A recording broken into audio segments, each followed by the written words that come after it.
After using the GoPro Hero 11 for over a month, I think that upgrading from the Hero 10 is only worthwhile if you're into heavy color grading or you need a new 8x7 aspect ratio sensor to reframe your shots. Let's talk about my honest experience with the GoPro Hero 11 after a month. Starting with the new cool software updates, the Hero 11 has a new field of view called Hyperview. It's a little wider than Super View and it can be useful if you're doing extreme sports and want the widest field of view possible. Personally, I haven't used this field of view even once in the last month. Super View is more than enough for me, but Hyperview may be useful for you. Then there is the 360-degree horizon lock, which I really enjoy. It works like magic. You can rotate the camera to 60 degrees and the horizon will remain level. Unfortunately though, it is only available in a linear field of view. If you want to use it with a wider field of view, you'll need to purchase the GoPro Max Lens mode. I'm going to leave a link down below. We have a couple of significant improvements for Hypersmooth. According to my test, the Hero 11 has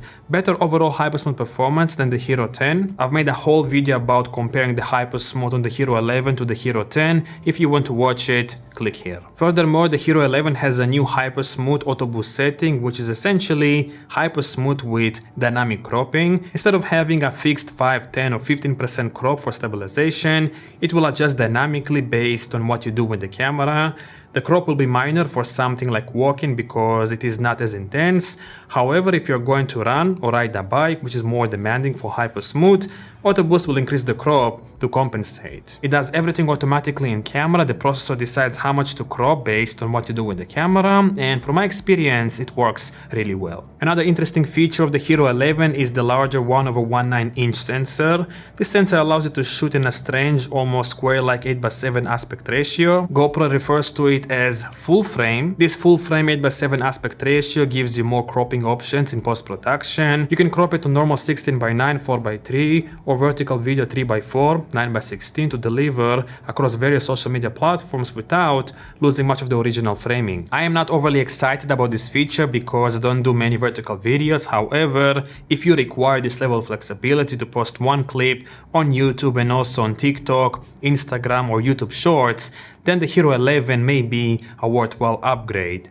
What about the image quality? The Hero 11 has a new 1/19" 27 megapixel sensor with excellent image quality but the same dynamic range as the Hero 10. The Hero 11's 27 megapixel sensor, on the other hand, makes it a slightly better photography camera than the Hero 10's 23 megapixel sensor. However, the increased number of megapixels comes at the expense of worse low-light performance. On the plus side, having 10-bit and slightly more accurate colors is very useful when color grading. It was initially difficult for me to tell the difference between 8-bit and 10-bit clips on the Hero 11 because GoPro just nailed the colors. Even when heavily color grading Hero 11's 8-bit footage, there is a lot of flexibility. I'm really impressed with how well these 8-bit files hold up when color grading with the GoPro 10 and also the Hero 11. However, once you start changing the exposure for a specific color, you can clearly see the difference. Take a look at these clips, which were all shot at the same time with the same settings. Now let's select the blues in the sky with the Hue vs Luma tool and drastically reduce the exposure on both clips. Can you see the difference? The 8-bit clip has massive amounts of bending in the sky, whereas the 10-bit clip is completely clean.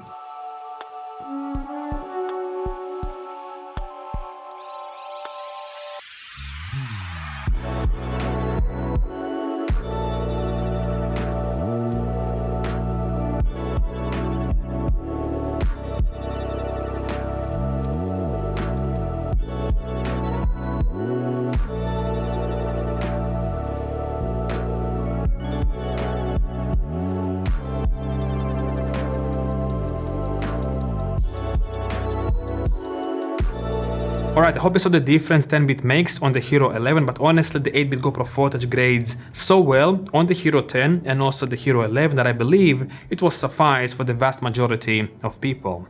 Finally, I'd like to mention the Enduro battery that comes with the Hero 11. When compared to the standard battery, this battery significantly increases overall battery life. For my test, the Enduro battery gave the Hero 10 and Hero 11 roughly 30–40% more battery life than the standard battery. So the Enduro battery makes a significant difference, but you can get the same benefits without purchasing the Hero 11 by purchasing this battery separately for your Hero 10. To summarize, I believe the GoPro Hero 11 is an excellent action camera, if not the best on the market. I have no complaints after more than a month of use. It is reliable, produces excellent image quality, and is compatible with the same accessories as the HERO10. However, if you're not into heavy color grading and don't require the new 8x7 aspect ratio sensor or the new hyperlapse features, which I never used, I believe you should stick with the HERO10. The HERO10 is still a fantastic camera. Thank you for watching.